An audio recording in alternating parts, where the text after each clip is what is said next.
Bardzo dziękuję. Przygotowałem wystąpienie, będę się tego trzymał i będę coś dodawał i postaram się jednak, będę mówić wolno, żeby nie sprawiać zbyt wielu problemów tłumaczom. Miałem podobne okazje, żeby na różnych konferencjach mówić o wartościach zachodnich. Mówić również o problemie, czym są te wartości, tak naprawdę czego nie wiemy. Dzisiaj z kolei będę mówił o tym, jak daleko tak naprawdę możemy stwierdzić, że do jakiego stopnia, że wolność, oświecenie, świeckość to są wartości europejskie, mogą być traktowane jako wartości europejskie. Uważam się za ucznia oświecenia i liberalizmu, takiego indywidualistycznego podejścia do istoty ludzkiej. Więc jako Europejczyk i człowiek Zachodu enlightenment, secularism are Western. To są wartości europejskie. Ale tak naprawdę nie wydaje mi się, że możemy powiedzieć wprost, że są to czysto zachodnie wartości. Bo są dwa problemy z tym związane, z takim podejściem. Jeden to, że możemy znaleźć elementy świeckości i myślenia liberalnego w innych kulturach, nieeuropejskich, niezachodnich, ale o tym potem powiem kilka słów nieco później. Kolejny problem jest taki.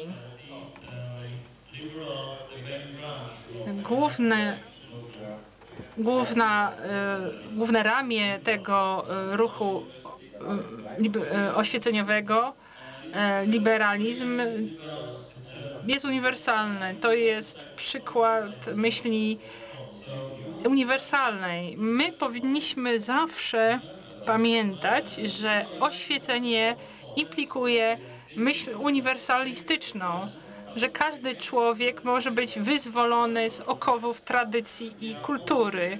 I znowu, okowy tradycji i kultury to jest może niemodny temat dzisiaj, jak mówi się tyle o fundacji na temat na rzecz dziedzictwa i ten mamy duży ruch postmodernistyczny, który jest bardzo modny na uczelniach, a liberałowie i uczniowie oświecenia myślą w kategoriach uniwersalistycznych. Myśl liberalna oświeceniowa oznacza jednostkę przeciwko sile kultury i kontekstu kulturowego. My zawsze, no niestety, to nie jest modne. Nawet na konferencjach liberalnych mówi się o kontekście kulturowym i ja bym się temu sprzeciwił dzisiaj. Liberałom wydaje się, że istnieje podstawowy model istoty ludzkiej niezależny od kontekstu kulturowego, że są pewne podstawowe potrzeby ludzkie i cnoty wszędzie prawdziwe dla każdej kobiety, każdego mężczyzny. Oczywiście ten sposób myślenia jest obecnie dzisiaj atakowany przez konserwatystów. Konserwatyści to stary i łatwy wróg, bo konserwatyści to ludzie, którym chodzi o bardzo szczególne tradycje, kulturę, historię. Oni nie są uniwersalni. Kolejne zagrożenie to oczywiście religia. Czasami niektóre religie są bardziej uniwersalne niż inne. Mamy religie narodowe, jak szintoizm w Japonii, czy też może nawet judaizm.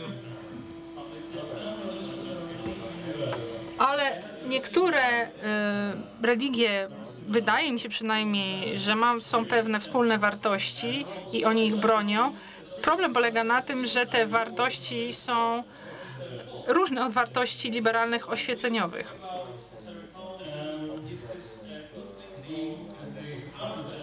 Najtrudniejszym wrogiem, przeciwnikiem jest oczywiście postmodernizm. Jak powiedział Jacek w swoim wykładzie, że przypomina sobie tą dyskusję w radiu z księdzem i postmodernistycznym myślicielem, publicystą chyba. Mam bardzo podobne doświadczenia. Również wziąłem stronę księdza, bo przynajmniej wiedziałem, czego on broni. Mówiliśmy, jak pamiętam, o tym, czy to jest dobre, czy złe, że coraz więcej Polaków staje się niewierzącymi, ateistami i tak dalej. Ksiądz powiedział, no cóż, nie wiem, czy to jest dobre, czy złe. Nie wiem, czy to jest dobry kierunek, ale... coś tam powiedział. Ja stwierdziłem, tak, jest to dobry kierunek.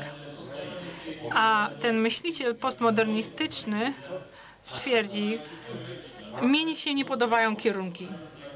Mnie nie podobają się kierunki. Czyli za czym on stał? Czego on bronił? Samej dyskusji? Dla samej dyskusji? Nie wiem.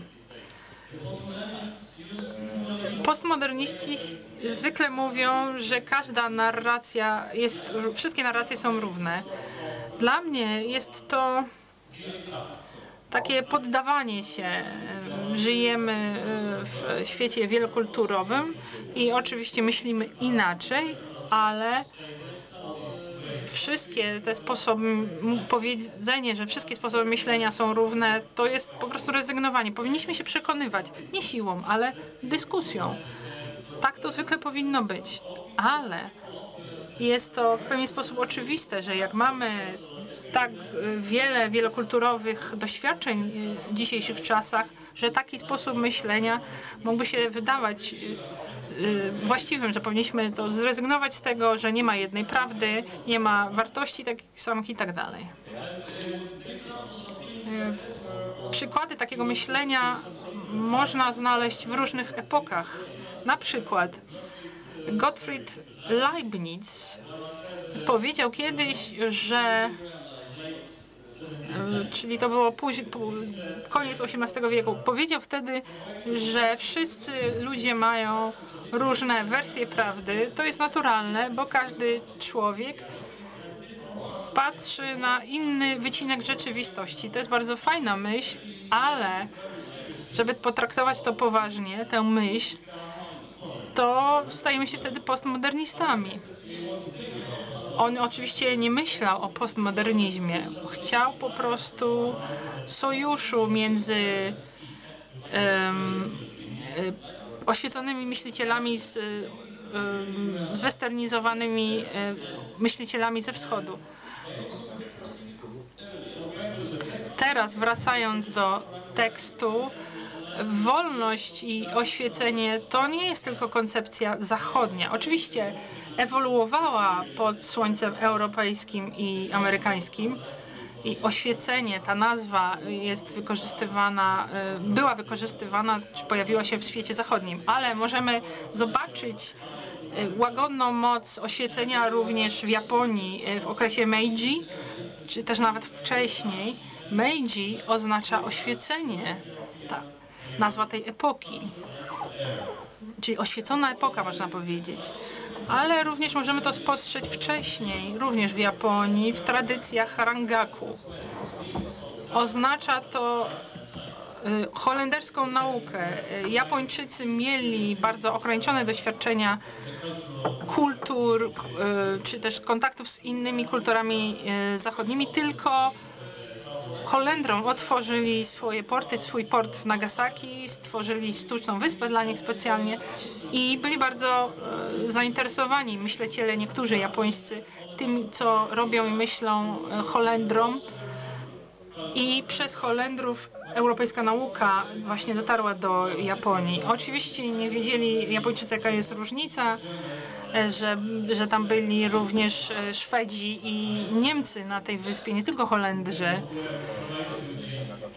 I mogli z kolei studiować kulturę japońską. To działało więc w dwie strony. Możemy również dostrzec te oświeceniowe i liberalne koncepcje w starych filozofiach chińskich, w konfucjanizmie. Konfucjanizm, tam chodzi również głównie o władzę, ale jest również to filozofia bardzo świecka. Jak Konfucjusza zapytano, jeden z jego uczniów zapytał go, co powie o śmierci. No cóż, jak zrozumieć życie? Jak nie rozumiemy życia, to jak zrozumieć śmierć? Śmierć jest absurdalna, więc nic nie powiem. To jest po prostu koniec życia. Czyli bardzo świeckie podejście. Również możemy w ten sposób uniknąć pewnych religijnych implikacji, więc jak jezuici przybyli do Chin, musieli poradzić sobie nie z handlarzami chińskimi z południa, którzy byli taoistami, ale głównie z mandarynami, z arystokracją, a oni wszyscy byli zwolennikami konfucjanizmu. A oni stwierdzono, że Chińczycy nie mają żadnej religii, więc świetne terytorium na rozszerzenie myśli chrześcijańskiej w tej próżni, która rzekomo tam się znajdowała. Więc możemy zaobserwować elementy oświecenia, świeckości, myślenia liberalnego w taoizmie i w legizmie. Legizm to niestety zapomniana filozofia chińska, starochińska, która była bardzo bliska filozofii praktycznej, jak powiedział Peter Gay, jeden ze specjalistów piszących o oświeceniu, który stwierdził, że okres oświecenia to czas filozofów praktyków i legizm jako prąd był również bardzo bliski temu. Możemy również dostrzec myślenie liberalne, ale głównie wdrażane przez zachodnich filozofów w liberalno-demokratycznej rewolucji w Chinach roku 1911. Ale bardzo szybko przejęte to zostało przez nacjonalistów, więc to może się nie liczy. Widzimy to w starożytnych tradycjach indyjskich wielkiego króla Asioki. Tak więc ci, którzy twierdzą, że Chińczycy są z natury autorytarnymi osobami, to jest takie stwierdzenie bardzo typowe, że to są konfucjaniści i powinni być autorytarni, że się cieszą, jak żyją w reżimie autokratycznym. Te twierdzenia są fałszywe. Wystarczy się przyjrzeć Tajwanowi. To są liberalni Chińczycy. Przyjrzyjmy się też historii południowych Chin, gdzie mamy taoistów i myślenie liberalne i tych liberalnych handlowców. W XVIII wieku Anglicy na przykład mieli do czynienia więcej z południowymi Chinami, dlatego też ich wrażenia na temat Chin były zupełnie inne od tego, czego doświadczyli na przykład Francuzi, którzy więcej mieli do czynienia z mandarynami i z konfucjanistami. Dlatego dzisiaj obraz Chin w Wielkiej Brytanii i we Francji różni się od siebie. Widzimy również elementy pewne oświecenia w Turcji ery Ahmeda III,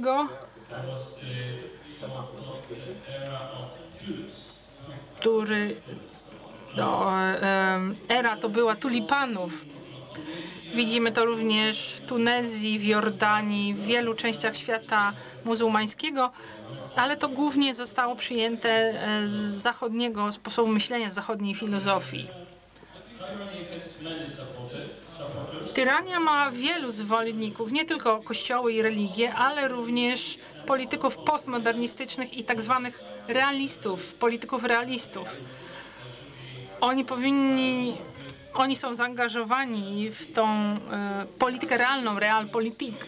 Być może powinni być zorientowani na Zachód, ale nie są. Zwykle myślą, że Chiny to jest kraj autorytarny, Rosja to jest kraj kolektywistyczny, powinniśmy to szanować. ponieważ chcą mieć umowy handlowe z tymi krajami. Na przykład, wydaje mi się, że politycy zachodni powinni być bardziej odbwieniani tutaj, ponieważ poświęcili zachodnie idee, wielu z nich w nie nie wierzy zresztą, poświęcili te idee, żeby mieć te umowy handlowe. Bardziej im zależy na tych umowach niż na tych wartościach, na tych standardach. Sarkozy był pierwszym francuskim prezydentem, który stworzył stanowiska podsekretarza do spraw praw człowieka. Ale również był pierwszym prezydentem, który zmarginalizował to stanowisko, ponieważ chciał uzyskać te umowy handlowe z Chinami. Udało się to bardziej Angeli Merkel w jej kontaktach z Chinami, ponieważ te umowy handlowe z Niemcami są ważniejsze dla gospodarki chińskiej. Zwykle to jest powód, który jest podawany jako wyjaśnienie tej różnicy.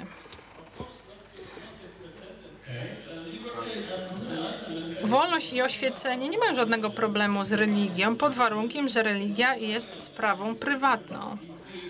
Jeśli postrzegamy religię jako coś prywatnego, to nie powinien być politycznie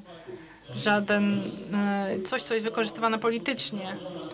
I nikt nie powinien być przymuszony politycznie na zgodę na coś, na zgodę na jakąś koncepcję polityczną. Czyli oświecenie w ogóle nie ma problemu z religią.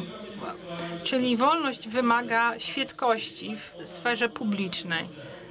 Po prostu. Oczywiście nie chodzi tutaj o udawaną świeckość komunistyczną z czasów ZSRR, gdzie marksizm odgrywał rolę religii, ale chodzi o łagodną świeckość w sferze publicznej. Świeckość to nie tylko koncepcja zachodnia. Wiemy, że pomimo walki z buddyzmem wielu cesarzy chińskich starało się połączyć wiele światopoglądów i religii, tak więc prześladowania religijne były stosunkowo rzadkie w porównaniu ze światem zachodnim. Książęta japońscy, tacy jak Uga Nobunaga i Toyotomi Hideyoshi, wiek XVI i XVII, również byli za świeckością i za wolnym podejściem filozoficznym do religii. Oni nawet organizowali dyskusje,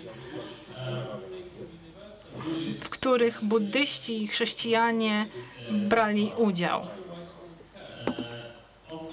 Oczywiście, czego zawsze brak w Azji, w tej sferze, jeśli chodzi o oświecenie, to jest brak uniwersalizmu, bo Japonia i Chiny tradycyjnie uważają, że myśl japońska i myśl chińska może być wykorzystywana tylko przez Japończyków i Chińczyków. To nie jest, ona nie jest dla innych nacji. Zachód łączy myśl liberalną z zapałem ewangelizacyjnym, takim chrześcijańskim. Więc jak chcemy myśleć uniwersalistycznie, potrzebny nam jest ten zapał ewangelizacyjny, bo kto by się przejmował w przeciwnym wypadku, jaka religia, jaka ideologia jest wprowadzona w różnych częściach świata. I ten zapał ewangelizacyjny może być irytujący i czasami jest, ale jest wymagany po to, żeby wszelkie roszczenia uniwersalistyczne były uzasadnione. Na początku oświecenia Leibniz wzywał do sojuszu Chin i Zachodu przeciwko barbarzyństwu muzułmańskiemu, jak to nazwał. Później Wolf i Lessing zauważyli, że praktyki europejskie religijne i myśl europejska powinny być udoskonalone przez dodanie elementów liberalnych. Dyplomaci europejscy nawiązywali kontakty z kulturami nieeuropejskimi i nauczyli się, jak sprawić, że uniwersalizm myśli europejskiej był bardziej otwarty na różnorodność świata.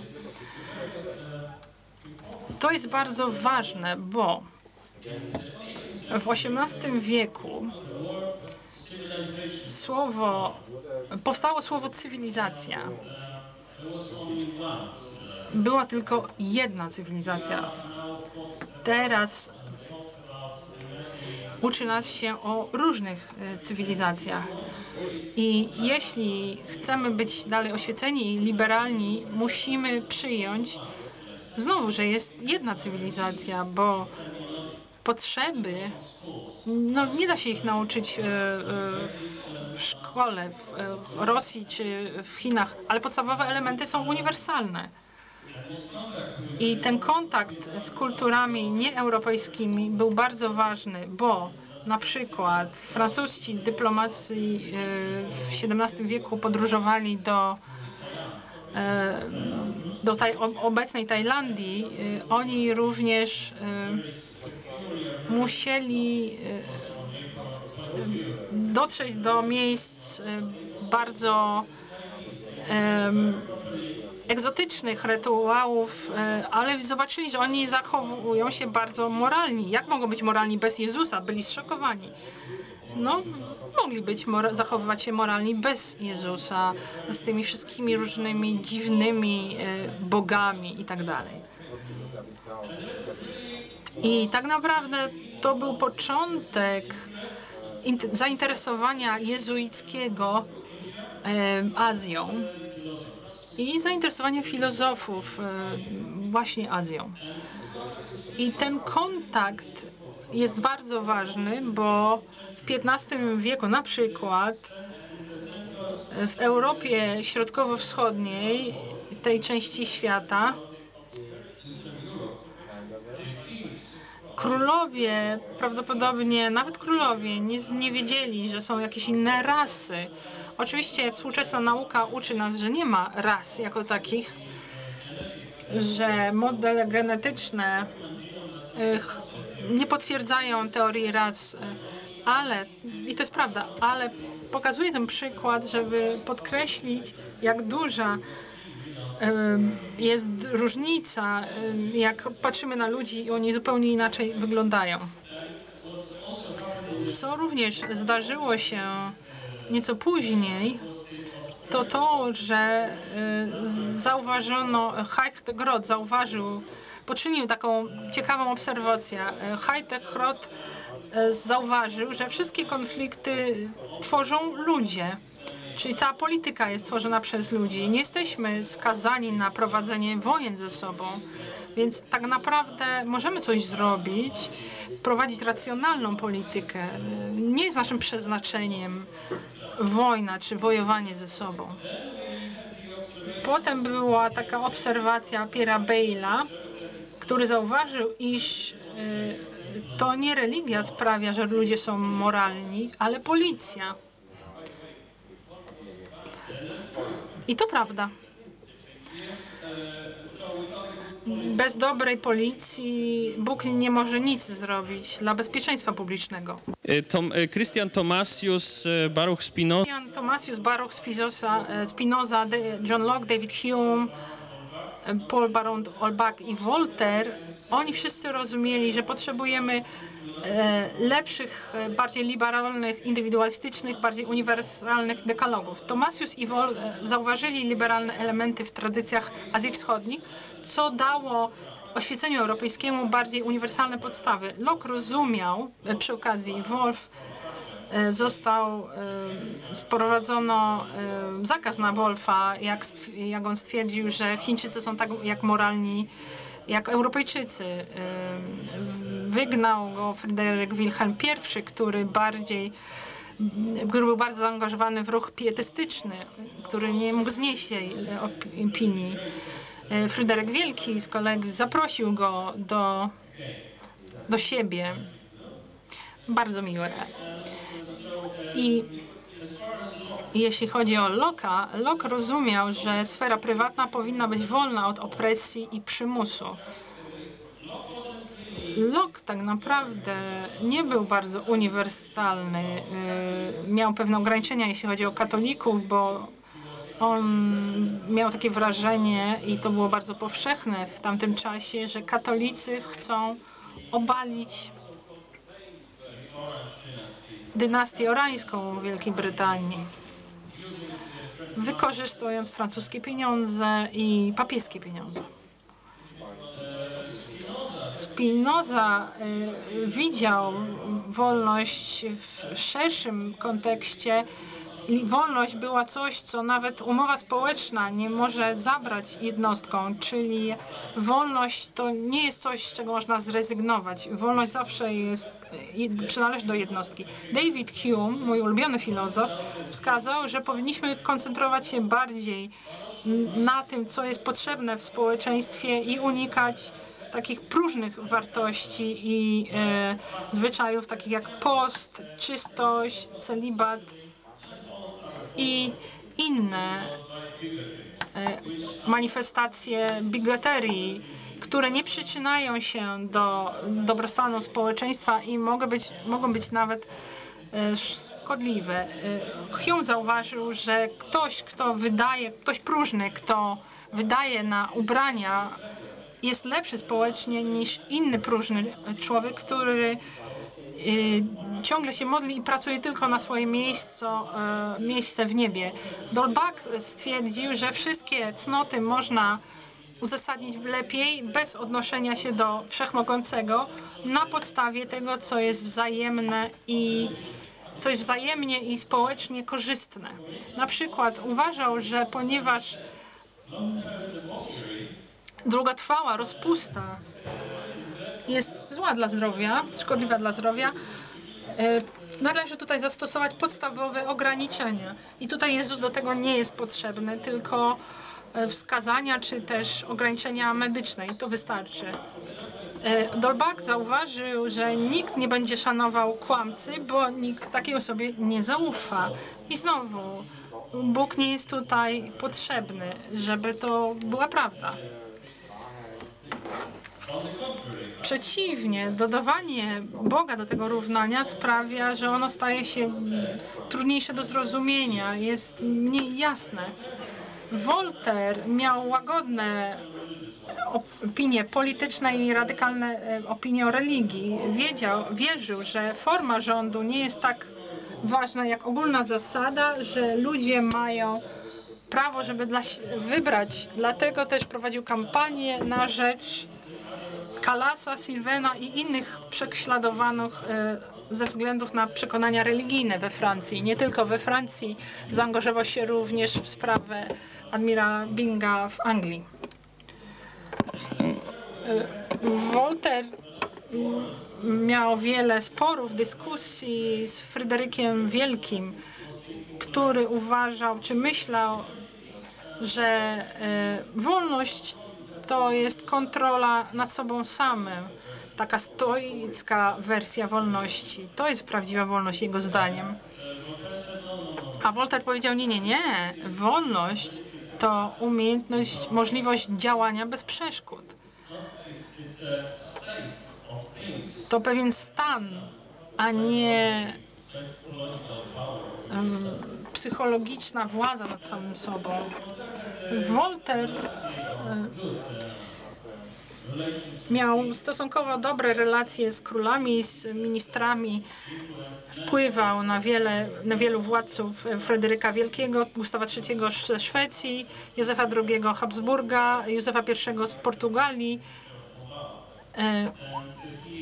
On i dla wielu ministrów, Choiseul, Struensee w Danii, Florida Blanca w Hiszpanii i na inne osoby wpływowe, jak Markiza de Pompadour i tak dalej. Niektórzy z tych monarchów nie słuchali tych rad, ale starali się dawać wrażenie, że tak jest, że słuchają. Tu sławnym przykładem jest Katarzyna Wielka i Ludwik XV. Czyli dla Voltaira Voltaire sprawił, że tolerancja i podejście liberalne stały się modne. Czyli bardzo dobry element myśli Voltaira. W XIX wieku oświeceni adwokaci wolności i tolerancji stanęli przed wieloma problemami. XIX wiek to był wiek demokracji i populizmu. To również był wiek nacjonalizmu i socjalizmu i wzrostu czy przerostu władzy państw. Niektóre z nich ostrzegały przed zagrożeniem radykalnej demokracji niewykształconych mas, które nie są przyzwyczajone do myślenia o polityce, a powinny być, jeżeli mamy mieć dobrą demokrację. Pierwszym, który o tym myślał i pisał o tym, był, wydaje mi się, Jefferson w szerszym sensie, ale w XIX wieku stało się to bardzo modny temat.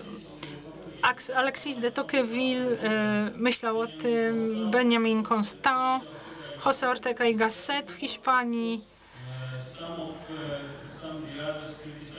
Inni krytykowali nacjonalistyczny los Europy. Humboldt na przykład mówił, że wolność nie powinna być tak blisko związana z nacjonalizmem. I tak było w XIX wieku, bo z jednej strony byli królowie, którzy byli tacy kosmopolityczni w swoich opiniach. Więc jeżeli liberalni myśliciele, politycy chcieli skonfrontować się z nimi, musieli wejść w sojusz z nacjonalistami. I to było złe według Humboldta i on miał zdecydowanie rację moim zdaniem. John Stuart Mill zauważył, że jest coś takiego jak tabu społeczne i czasami to jest taki dodatkowy aparat cenzury. Nie wystarczy zlikwidować oficjalną cenzurę prasy, gazet, mediów, ale mamy te tabu społeczne, które czasami silniej działają. Na przykład, mój ulubiony przykład to John Milton w XVII wieku w Anglii. Może to jest daleko od Milla, ale myślę, że to jest dobry przykład. Mill był pierwszym z autorów, którzy mówili wiele o znaczeniu wolnej prasy i wolnej opinii publicznej. Jednocześnie był za cenzurą i z likwidacją teatrów, bo stwierdził, że sztuki teatralne były dla niego oburzające. No, chciał zlikwidować część wolności wypowiedzi, ale bronił innych części, czyli no, nie było to dobre. Mill stwierdził, że zaobserwował tą kwestię tabu społecznego, a z kolei Benjamin Constant zauważył, że te utopijne obietnice w socjalizmie zaobserwowało mniej więcej takie same obietnice utopijne i w socjalizmie i w konserwatyzmie, takim patriarchalnym. Niektórzy socjaliści inspirowali się konserwatyzmem i to prawda. Na przykład Engels wziął wiele ze swoich idei od utopistów konserwatywnych jak Disraeli, który stworzył taki mit, że w czasach prymitywnych w Anglii była jakaś wolność, swego rodzaju wolność i Whigowie i liberałowie, to jest coś, co było szkodliwe. To był jego sposób na obronę społecznego konserwatyzmu. I wiele z tych idei romantycznych zostało przyjętych przez Engelsa od Disraelego. Niektórzy oświeceni zwolennicy wolności w XIX wieku dali się wodzić na pokuszenie, żeby łączyć religię z utopiami modernistycznymi, z wolnością, z oświeceniem itd. Na przykład John Acton i Auguste Comte. Liberałowie XIX wieku kontynuowali pracę Voltaira, Bolingbroka, Schleusera, żeby uwolnić historię i historiografię od mitu i stereotypów przydatnym tyranom, a nie tym, którzy sobie cenią prawdę i prawa jednostki.